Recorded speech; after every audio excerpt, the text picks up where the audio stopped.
How's it going, everybody?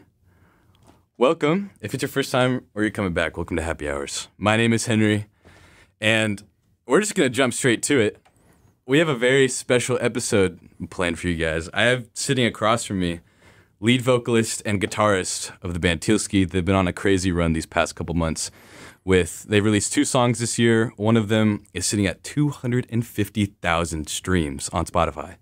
So, without further ado, this is Christian Stewart. Christian, how you doing? I'm doing great, man. This is my first interview, so I'm hyped, man. Hey, Thank you for having me. Yeah, of course. It's my first one, too. I could be completely wrong, but I believe it's our station's first on-air interview. Most of the interviews we do are kind of just like after concerts or just over Zoom, but I think this is the first one we've done on air. So, welcome. I am so honored. So honored, Henry. Of course. All right, well, I apologize for all like the mix-up and stuff this morning. It was kind of crazy getting here. Y'all are coming from Waco, so I really do appreciate you guys coming out. But I'm happy to be here, man. Yeah, of course. Let's get straight into it. So like I said, your band Tealsky y'all put out 2 songs this year. Crazy run. Y'all have been doing some insane work. What's kind of the origin story for you guys? What's it looking like? So there actually was a band before Tealsky called Sub Average, which I think you might be able to find a song I put out under using that name. But it was like a different era on like SoundCloud or something. But so it was me and my friend Matthew Medina. He plays bass and he sang on the last song Alibi. He's kind of like a Paul McCartney type dude, really great songwriter.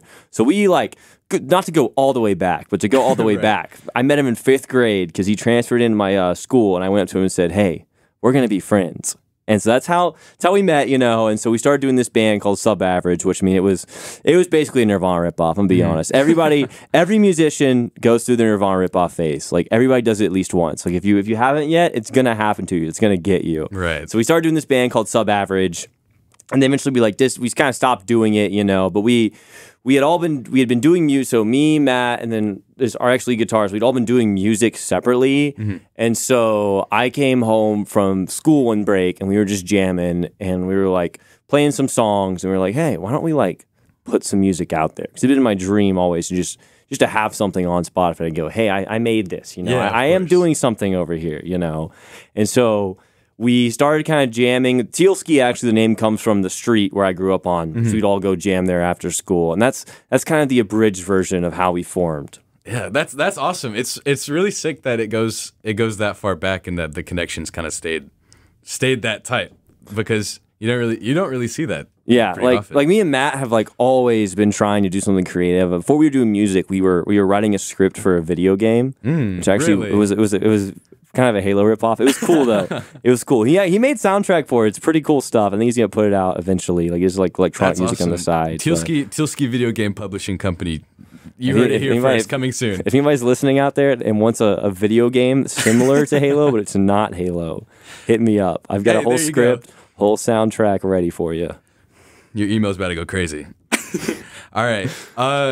So shifting a little bit to you personally, what kind of got you into music, or what got you into this kind of space of wanting to create stuff and put stuff out on Spotify? So, I always grew up around music. My dad plays guitar too, and he was like in a band in high school, and he played guitar at church and stuff. And so I always grew up around guitars and hearing guitars. And so I originally started playing the bass in like my like middle school jazz band, and I was like, you know what? I want to play the guitar now. And when I picked up the guitar, I didn't pick it up because I wanted to learn guitar. I picked it up because I wanted to write songs. Right. And that was like what I always wanted to do musically. I always wanted to make a song, write a song, and like create something people could like relate to and hear and be like, oh, this sounds really cool. Like I like this a lot. And so I started learning guitar and I started writing songs. And like when you first start writing songs, the first couple ones, they're like never great, right. But what actually taught me how to write songs was Nirvana's Nevermind. That album, like, because like the structure of the song I listen to them, they're very simple, but like looking at something as like a blueprint and going, okay, this is how you write songs, like that taught me so much. But like, you know, like I said, my dad, like he played guitar and I was around him growing up and I started playing guitar and I was like, he didn't teach me guitar. I taught myself actually, but he did teach me like so much about guitars in general, which I'm super grateful for. Like I have a weird encyclopedic knowledge of guitars. So yeah, that's super sick.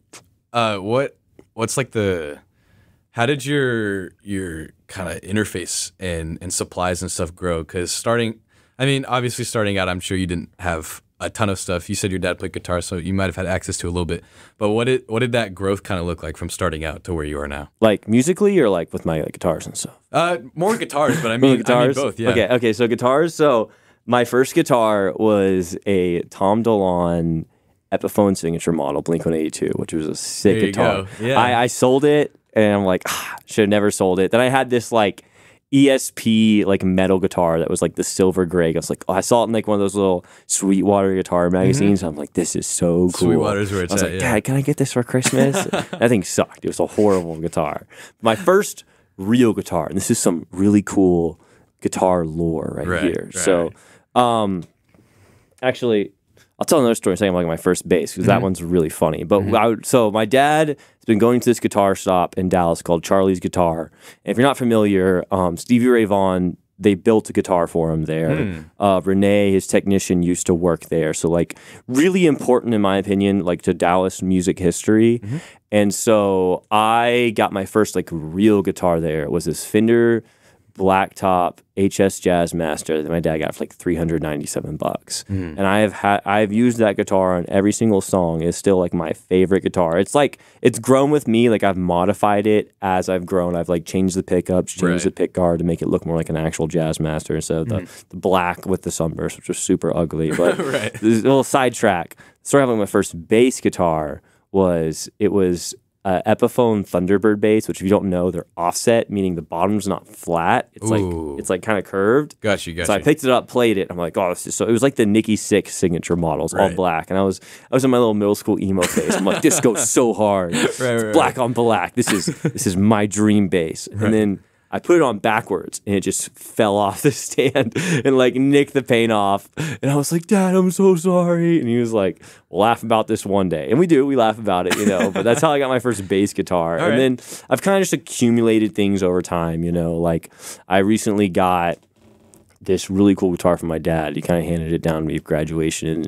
But if you're familiar with Jackson guitars, like Randy Rhoads. Yeah, for sure. Grover Jackson built it. It's like a different brand. Super cool. And I've just Facebook Marketplace, like I just accumulate things over time, you know? Yeah, guitars, in my opinion, guitars are a super cool way to see like the growth of someone. Because you see starting out, it's just like, it's whatever you can get your hands on, whatever's given to you, whatever you can find. And then you see like Steve Lacy's a good example because he started with just whatever electric guitar he had, and now he has his own signature Fender model, which is super sick. So I didn't know he has a signature Fender model. I didn't know that. He has a signature, cool. I think it's a Strat. Yeah, it's a signature Strat. It's kind of like, it's like Turtle, where it's like the brown and black kind of. Yeah, that's what my Jazzmaster looks like. The tortoise, It's like that, and then it has the pickups are a different design. I don't remember off the top of my head, but it is a really sick guitar.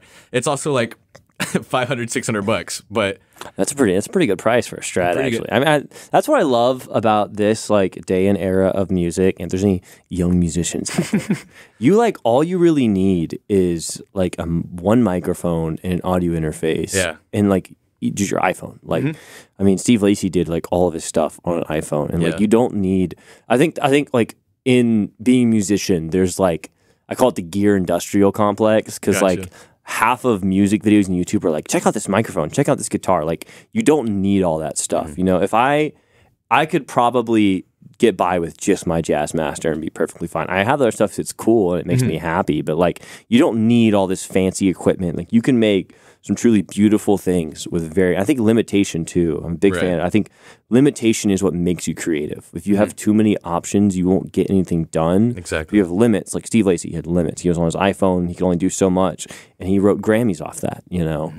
Yeah, and that, I think that iPhone's like sitting in a museum. Yeah, I saw about that. It's actually crazy, but yeah, that's super sick. So you said you had like a middle school emo phase, do you say like your music taste it obviously has grown since then, but do you think kind of that era, the music that you listened to stuck with you, or? I mean, I definitely would say it was like around that. I would say I was more grunge. I wasn't emo, I was grunge. But Okay. I would say like definitely like Nirvana, like the album Nevermind, like because like when I first started writing songs, I didn't really understand how structure worked, you know.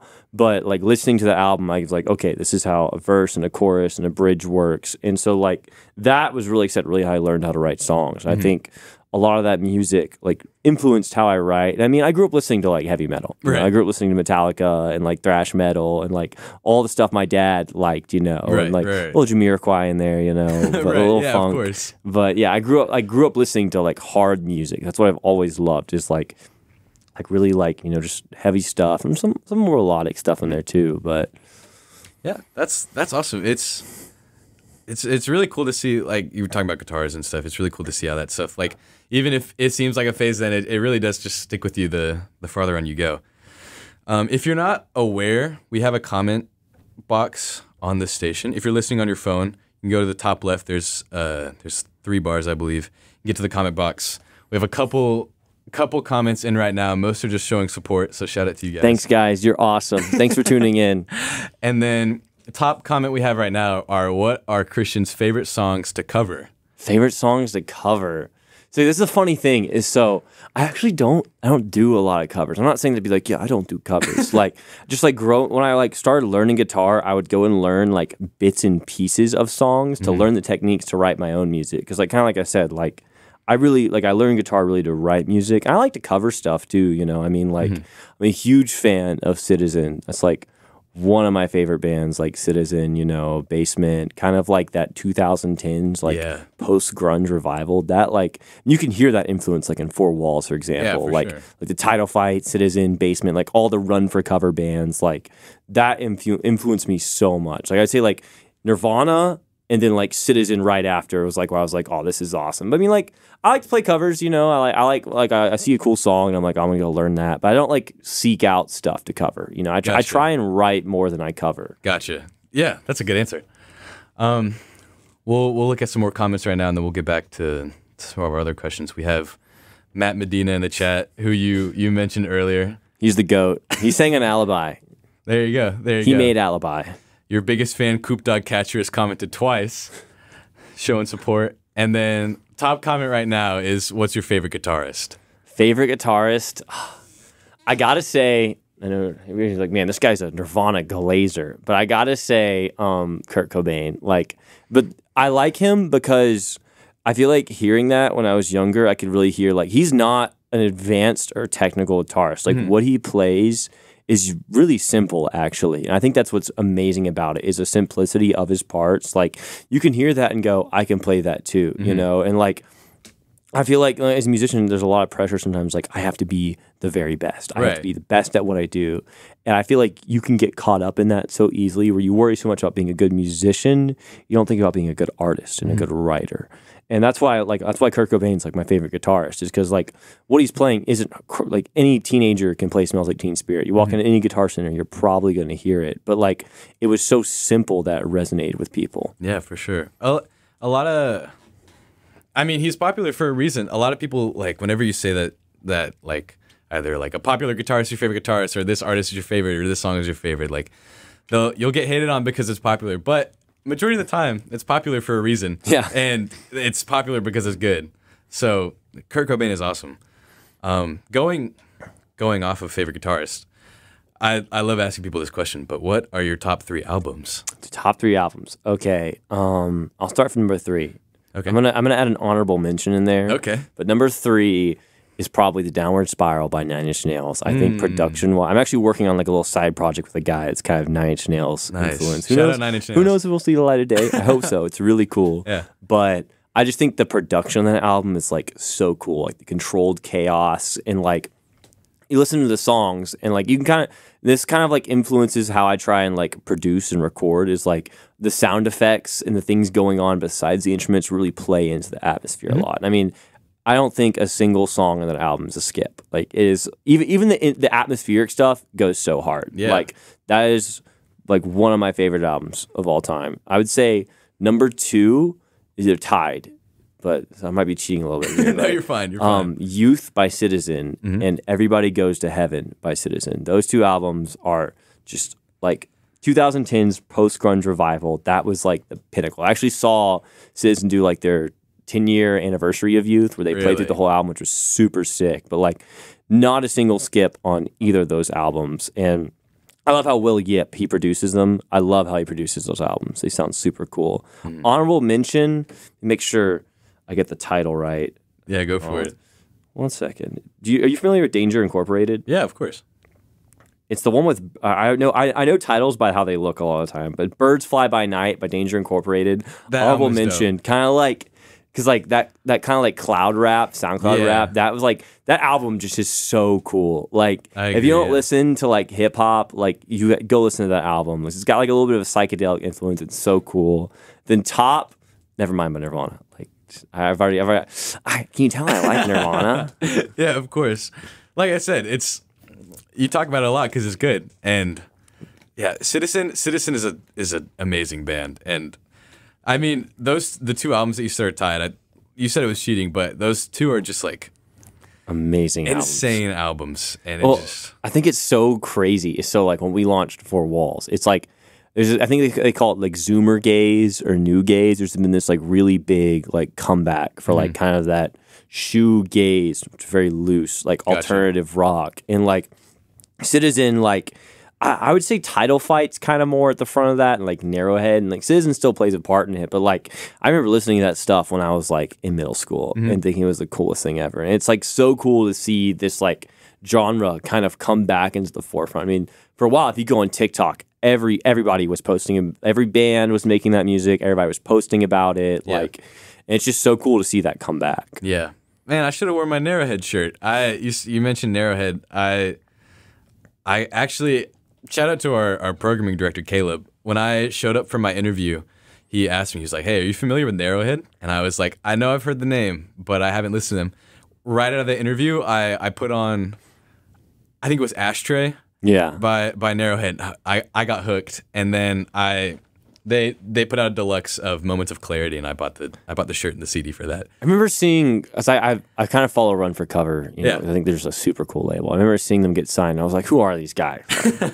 Who are these new kids? You know, like give me my Citizen, give me my Title Fight, give me my Basement. You know, right? And they're really good. They're really good. And it's cool that they're from Texas too. I mean, exactly. Yeah. I know there's this like YouTube video like these are insane bands coming out of Texas, but like I think it's so cool that like a lot of the up and coming alternative rock is coming out of Texas. It's actually it's so cool. Like it really, until you like see how much of that is coming from Texas, you really wouldn't think like, oh, Texas, that's like alt rock and that's where the new scene is. But like you said about all the new people coming from there, there's tons and tons and tons of small like alt rock and shoegaze stuff coming from, especially like the Dallas, Austin areas.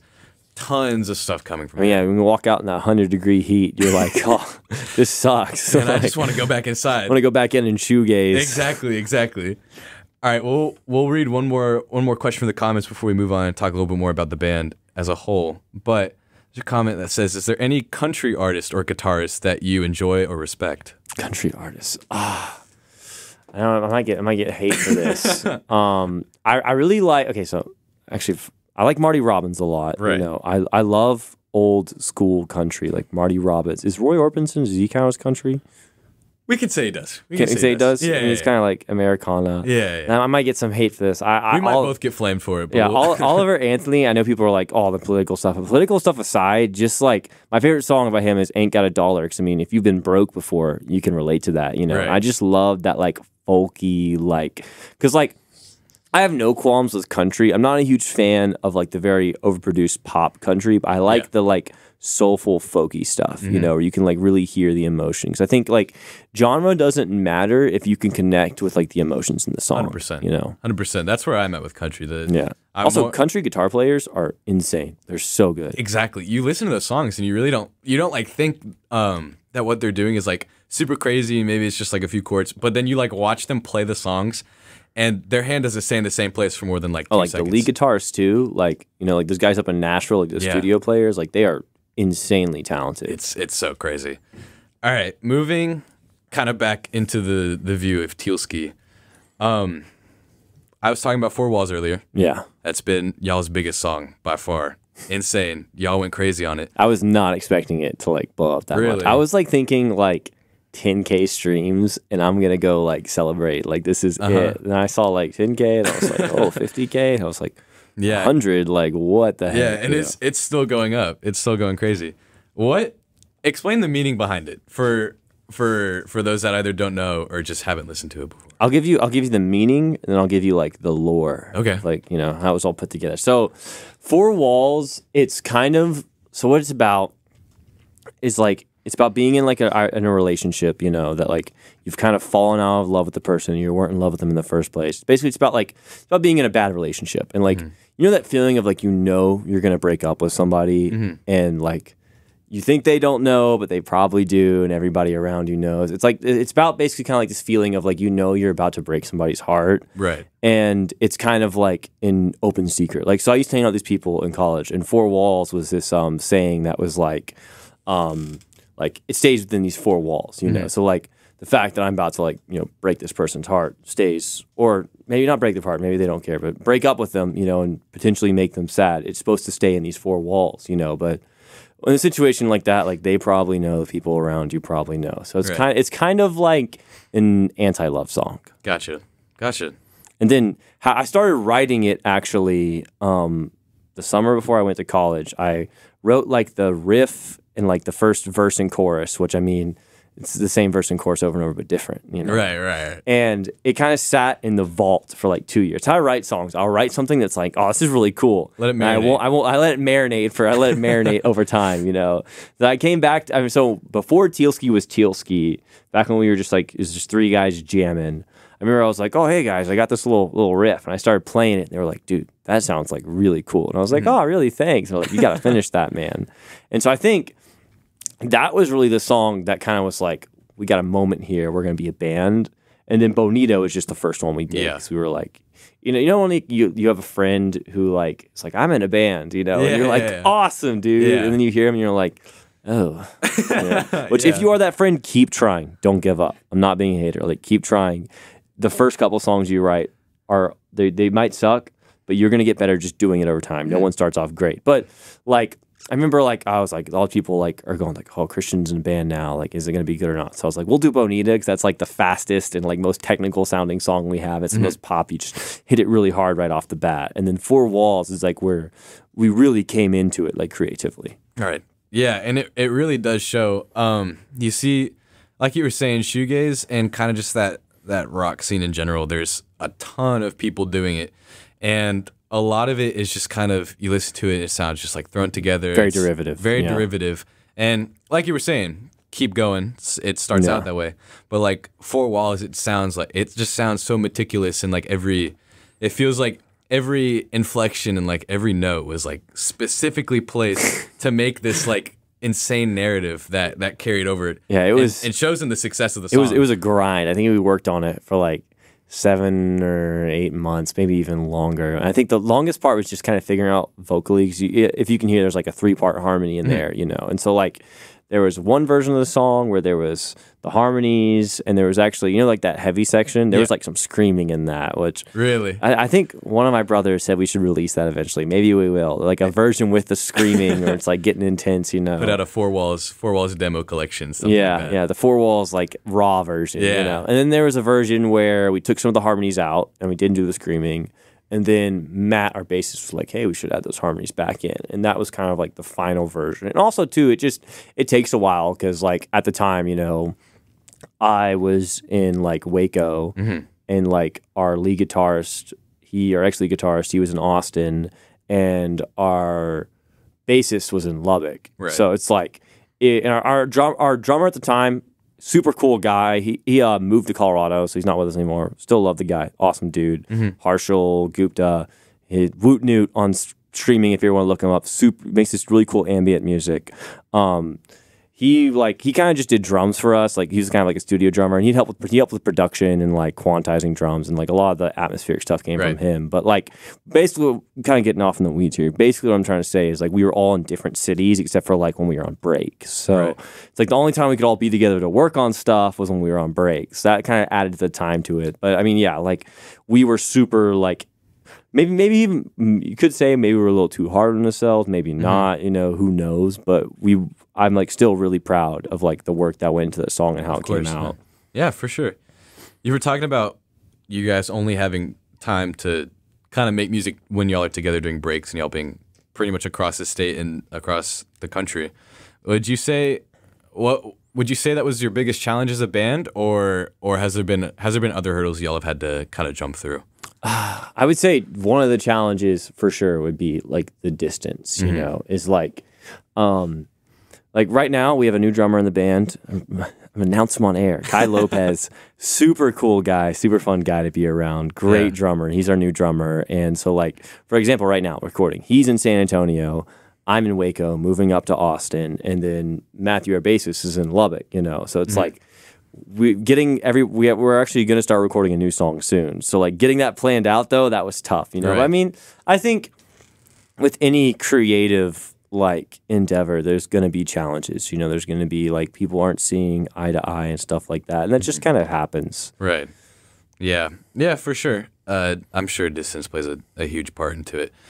And you just mentioned you're recording a new song. Yeah. I heard it here first. What else is coming in the future for you guys? So it's like a lot of it's like a new kind of we're entering a new era of Tealsky. I feel like, you know, we brought in a new drummer and we're like kind of trying to figure out the direction we want to take. You know, it's something we're still kind of like talking about. I mean, I'm moving to Austin, so we're probably going to move a lot of like the center of operations to Austin. Like I want to start playing more shows in Austin. Like Tealsky has kind of been a studio project more than it's been a band for the past couple of years. I really want to like go out and start playing stuff. You know, people can come out and meet us, and like I can meet our fans. You know, because it's like it's cool seeing like the number, but it's like I haven't really met anybody that likes my music I don't know already. Yeah, exactly. You know? And I mean, Austin's a great place to do that. The music scene down there is crazy. I'm so excited to get down there. Right. And but like we want to start recording more. We're trying to figure out a way because like with Alibi, part of Alibi was done abroad. So like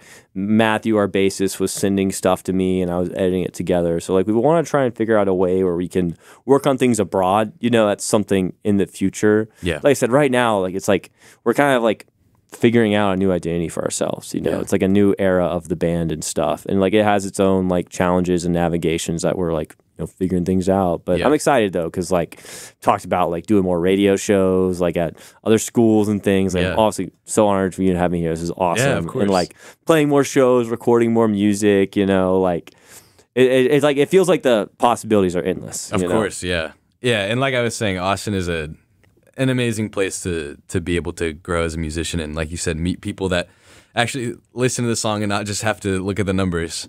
Actually, I'm going to go back to an earlier question when you were asking about challenges, because I just thought of something. I was going to say, I feel like, you know, part of the challenge of being in a small band is you kind of have to do everything yourself, you know? And so, like, there was a period in time where I was building a website, I was, you know, doing production on a song, and then, like, I was also trying to write new material, and it's like you just get overloaded like so fast. And so, like I said, like really the biggest challenge is just like trying to manage the workload, you know, and like finding people that like want to help out, you know, like any producers out there, like hit me up, you know, make my life easier. Yeah. But that's probably one of the big challenges of being in like a small band is like you have to really, if you want to do something, you either have to pay for it, and if you don't have the money, you're gonna have to learn how to do it. Yeah. Yeah, and I feel like that's where a lot of smaller people like that kind of fall off is when, because like you said, if you don't have the money for it, you have to learn it yourself, and a lot of this stuff is not as easy as very it sounds. technical. Yeah, it's not as easy as just like recording guitar and throwing it on Spotify.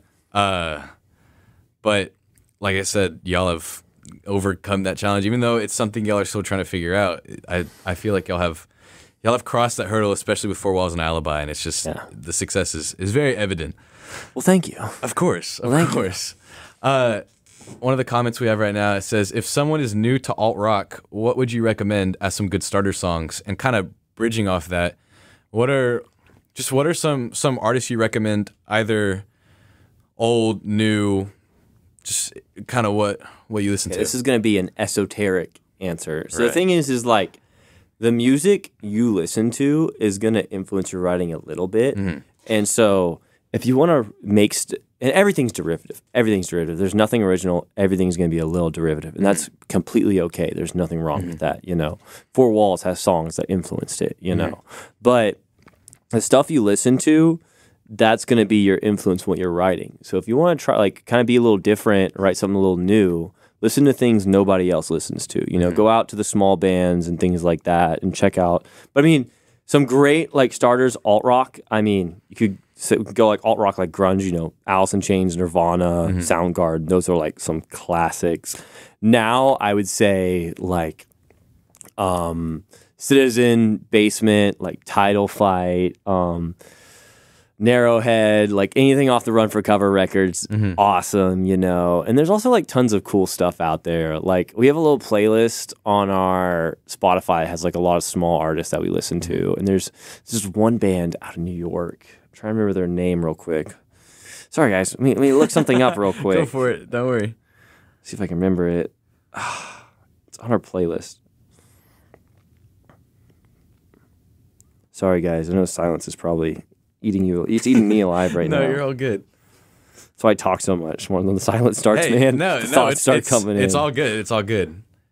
Shine Park has a song called Noma that is so cool. I love that song. But like I said, kind of like my answer to that question, which is a super roundabout answer, is like listen to things that like no one listens to. If you want to make stuff that doesn't sound like anything anybody's ever heard, but also like. There's nothing wrong with listening to some of the cool stuff, like Citizen, awesome. Basement, awesome. Like Title Fight, awesome. Like I listen to that stuff all the time, you know, and that's influenced how I write too. Yeah. Another good thing about listening to stuff that no one listens to is that a lot of times it's pretty easy to connect with artists that don't have like an insane following that make music that you like. So it's easy to see like ask some questions or like see how they got started and stuff like that. And it's really sick.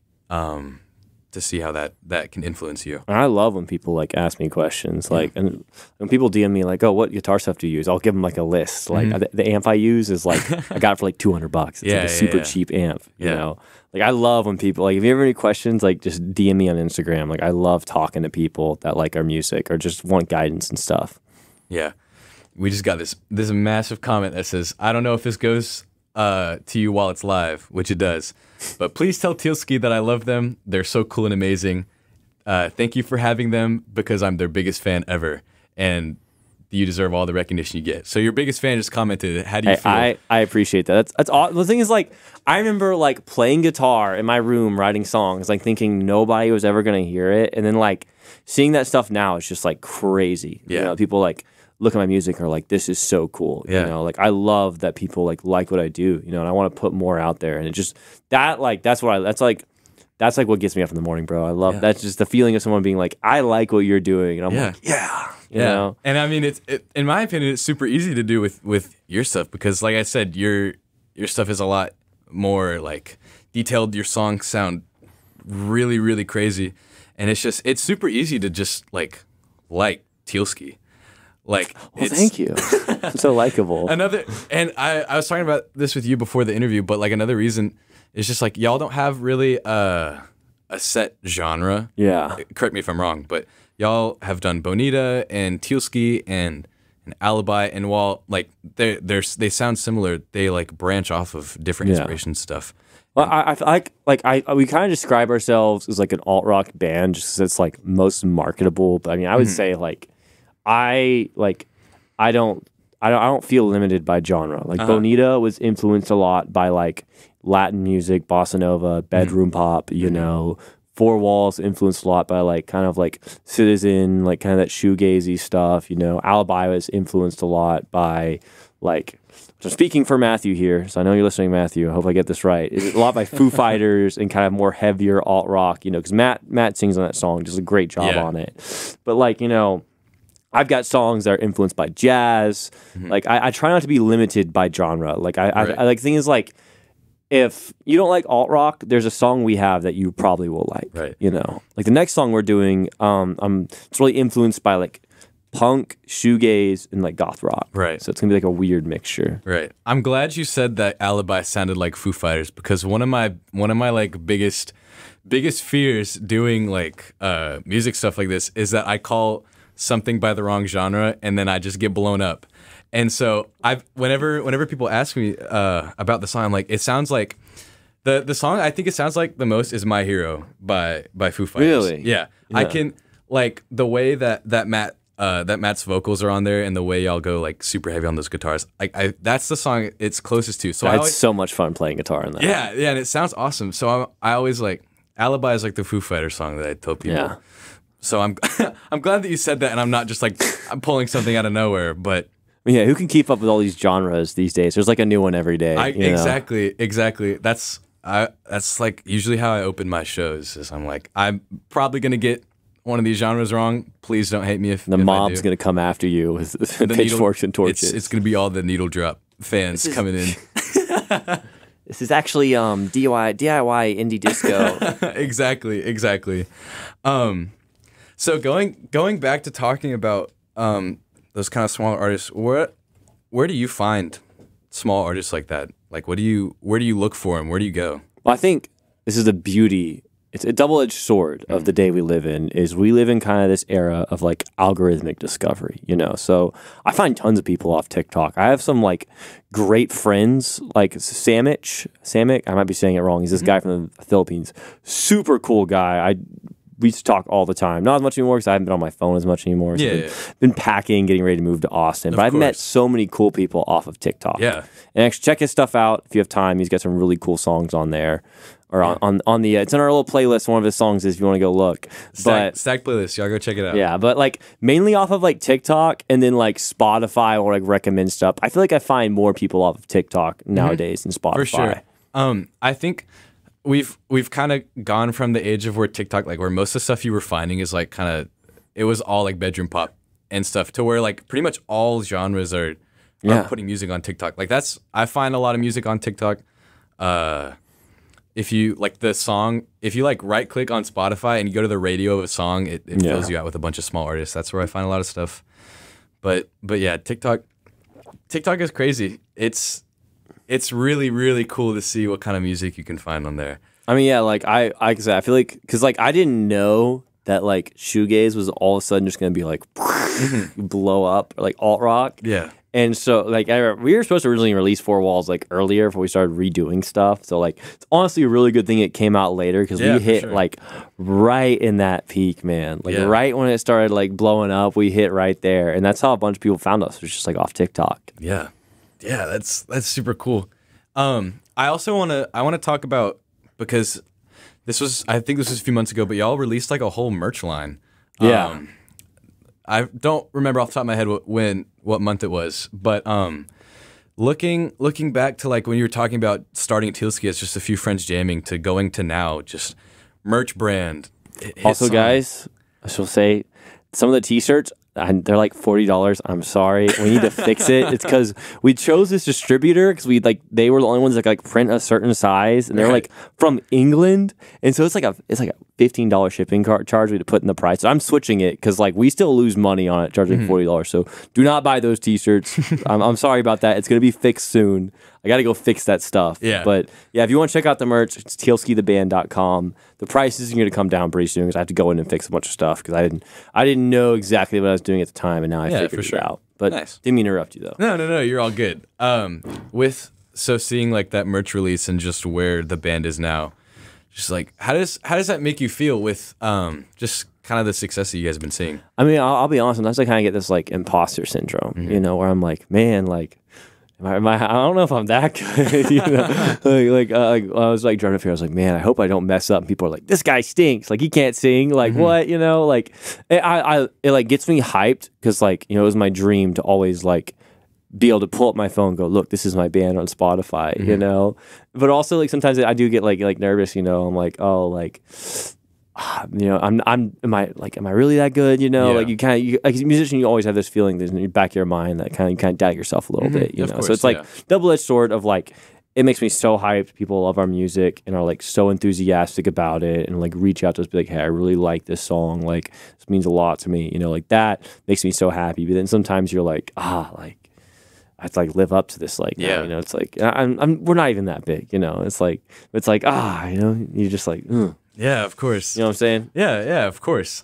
I believe we have time for a few more questions. If you guys didn't know, we're doing a little acoustic set after this interview is wrapped up. About 5-ish more minutes. We have time for a few more questions. But the top comment right now is, how has the support of your family and friends motivated you to continue writing music? Oh, I mean, like I said, my dad like has taught me like so much about guitars, and they've been like super supportive. I mean, like I think one of the like the PA we used to like practice my dad got for me, and I mean, I'm always so grateful for him like teaching me about guitars. And my friends have always been like super enthusiastic, and just like being around people that like support what you're doing and are like, this is cool, is like so helpful. And I know there's people out there that like it's not like that for them. Keep going, you know, like you'll eventually find people that do support you and surround yourself with those people. But having people around you that are like enthusiastic about what you're doing, they think it's super cool, like that helps so much. Because like there's times in music where it gets tough, you know. There's times you're like man, this like is a grind, you know, like you're worn out, and like having people be like, oh, I'm so excited to hear your new song, like that always kind of helps you bring you back and go, okay, I can do this, you know. Yeah, that's super sick. Surrounding yourself with people is probably like one of the most important things. Yeah, and like I feel like if you don't have people that are supportive, like go out and find them. Yeah, you know, and that applies to like literally everything. Like if you like, this school is a big engineering and like tech school, so like if you want to be an engineer, surround yourself with people that that want to be engineers. And it's like iron sharpens iron. Exactly, you know? Iron sharpens iron, and so it's super great that you were able to have that kind of support system. So I'm also excited to move to Austin. Yeah. I've kind of like, at Baylor, I went to Baylor, just graduated. I kind of like, I very recently have found musicians there, but for a while I just kind of existed on this like little island where I just kind of did my own thing. And so I'm really excited to like be around other musicians. If you're a musician in Austin listening, like hit me up. I want to make friends. I want to meet people down there. Yeah, you know? Of course. I believe, is it Tealsky the Band on Instagram? Is that the handle? Yes, Tealsky the Band on Instagram and Tealsky the Band on TikTok. There you go. Tealsky the Band on Instagram, Tealsky the Band on TikTok. If you Tealsky. There you go. If you're a musician in Austin, you know musicians in Austin, hit them up. Yeah. The last comment. Where'd it go? Let me find it. Lots of Baylor fans in here.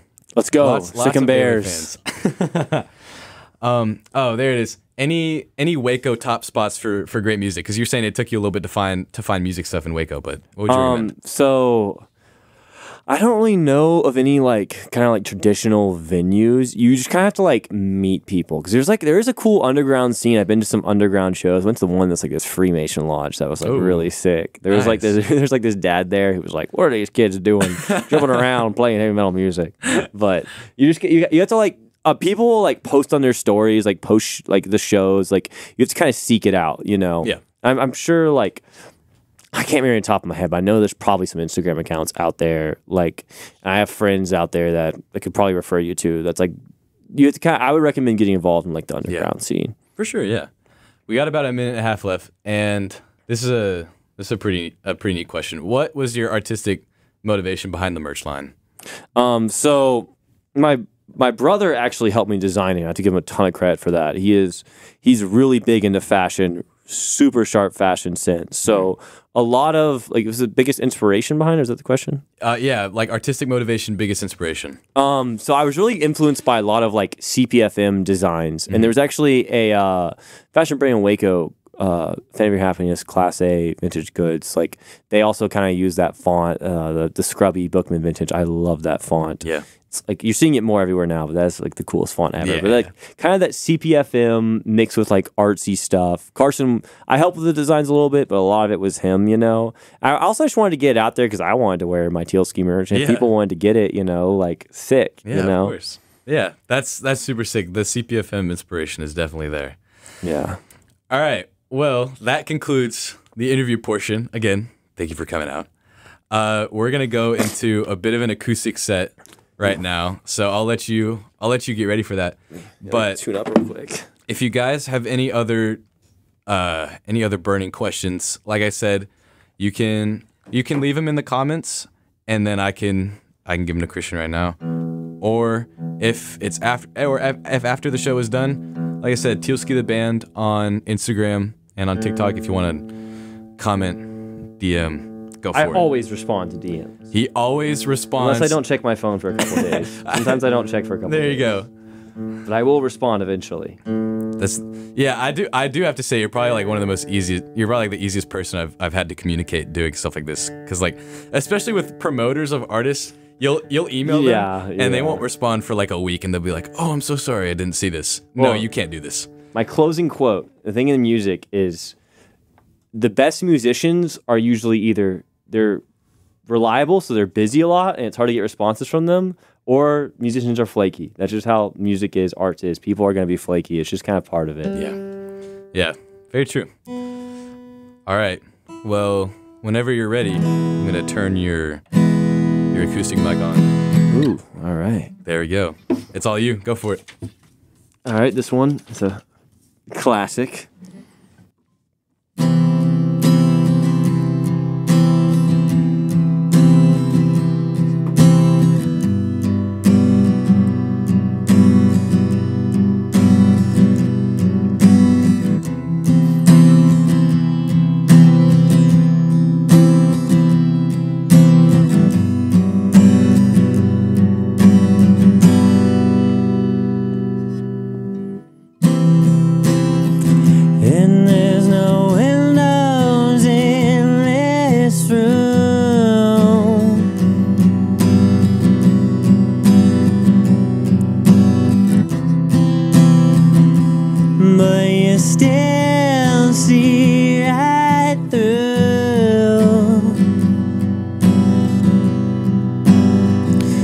She said, do you love me? I don't know if I do.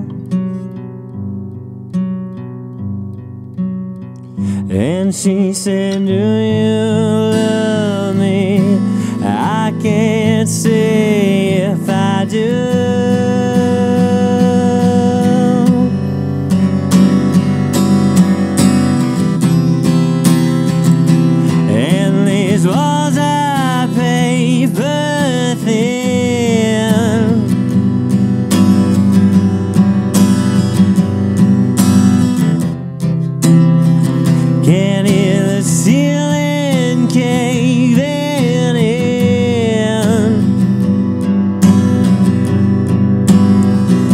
She said, do you love me?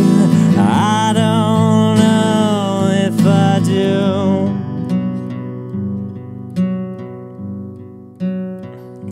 She said, do you love me? Please just say that you do.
worth it.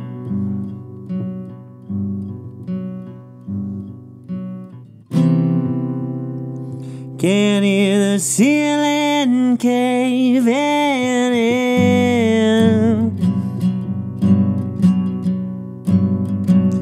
She said, do you love me? I don't know if I do. She said, do you love me? I can't say that I do.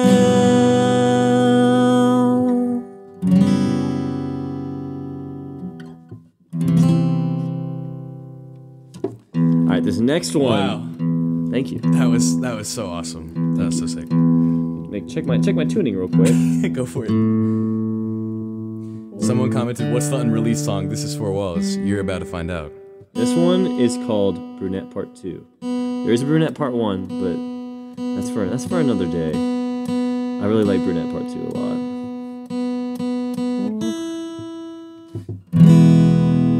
Alright, close enough. Go for it. Actually adjust this real quick.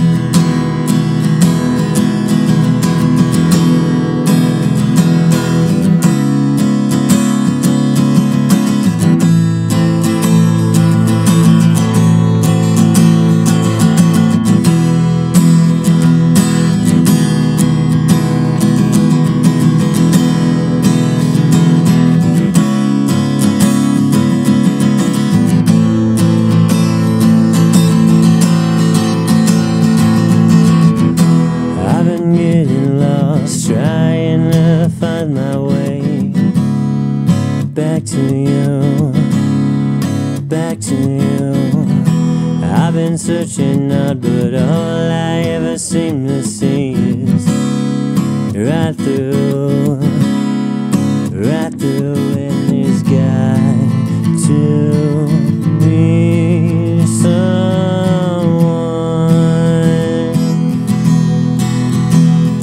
Oh Lord, I can't just be the only one.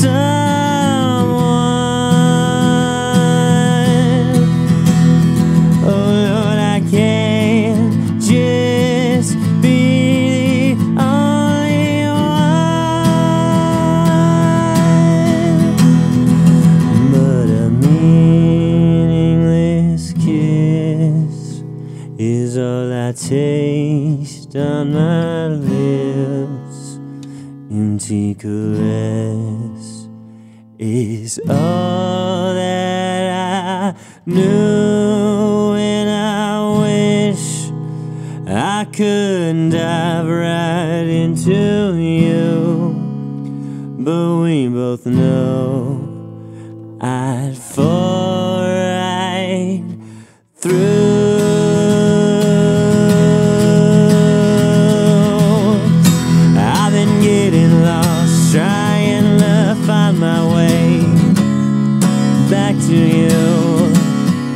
Back to you. I've been searching hard, but all I ever seem to see is right through in this guy to be someone. Oh Lord, I can't just be the only one. Oh Lord, there's got to be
There you go. Unreleased Tealsky Brunette Part 2. That was awesome. Thank you. Thank you for having me on. Yeah, of course. No worries. I already knew y'all were, especially you, songwriting is crazy, but just like sitting here and like actually seeing the song performed is so crazy. And you have comments on comments talking about how great that song was and how excited people are for the release. So I'll have to get working on that. There you go. Unreleased Tealsky coming soon. But thank you so much for coming on. Like I said, I know you came from Waco. I know it was a little crazy this morning, but I really do appreciate you coming on. I've had so much fun. Yeah. It's been an honor, bro. That's awesome. It's been fun. That's awesome. All right, y'all. Well, we're gonna have a little bit of a instrumental intermission before we get back to the rest of our set. Don't go anywhere. We have a couple hours of Tealsky inspired music. We got a bunch of alt rock. We got some other crazy stuff coming. So don't leave, but don't leave, guys. This guy's awesome. Exactly. Great music taste. You heard it here. Don't leave. But we'll be right back. Thank you so much for listening.